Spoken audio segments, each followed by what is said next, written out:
문무왕은 신라의 제30대 왕으로 661년부터 681년까지 재위하였습니다. 그의 본명은 김법민이며 아버지는 태종 무열왕 김춘추입니다. 문무왕은 무열왕의 장남으로 태어났으며 아버지가 신라의 왕위에 오르기 전에 이미 중요한 정치적 역할을 했습니다. 1. 삼국통일의 완성. 문무왕의 가장 큰 업적은 삼국통일입니다. 삼국시대에는 신라, 백제, 고구려가 서로 경쟁하는 상태였으나 문무왕은 백제와 고구려를 정복하여 신라의 통일을 이루었습니다. 백제 정복 660년. 백제의 멸망은 문무왕의 재위 이전에 일어난 사건입니다. 문무왕의 아버지인 태종 무열왕 김춘추는 백제와의 전투에서 중요한 승리를 거두었으며 백제의 수도인 사비성을 점령하여 백제를 정복했습니다. 660년 백제 의자왕은 패배하고 일본으로 도망갔으며 백제는 완전히 멸망하게 되었습니다. 신라는 백제의 수도를 정복하며 그 지역을 신라의 영토로 편입시켰습니다. 고구려 정복 668년. 고구려는 신라의 가장 큰 대적이었고 문무왕은 고구려와의 전쟁에서 중요한 역할을 했습니다. 668년 문무왕은 당나라와 연합하여 고구려를 정복했습니다. 당나라와의 협력은 중요한 외교적 승리였고 신라의 군대는 당나라와 함께 고구려의 수도인 평양을 함락시켰습니다.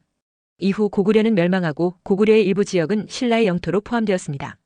이 두 가지 정복은 삼국 통일을 이루는 중요한 전환점이었으며 문무왕은 이로써 신라를 통일 국가로 만들었습니다. 2. 군사적 리더십과 해상작전. 문무왕은 군사적 리더십과 전략에 매우 능한 군주였습니다.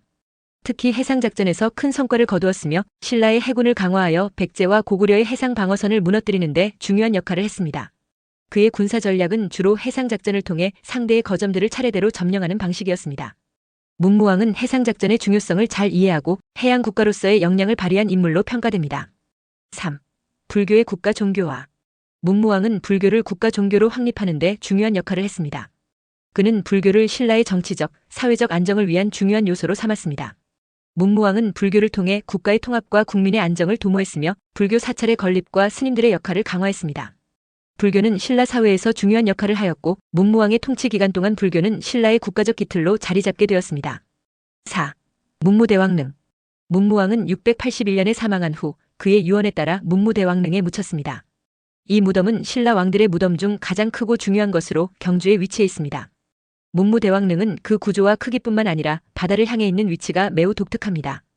문무왕은 사후에도 바다를 지키겠다는 유언을 남겼으며 그의 무덤은 바다를 향해 위치하고 있어 신라의 해양 국가로서의 상징적인 의미를 지니고 있습니다.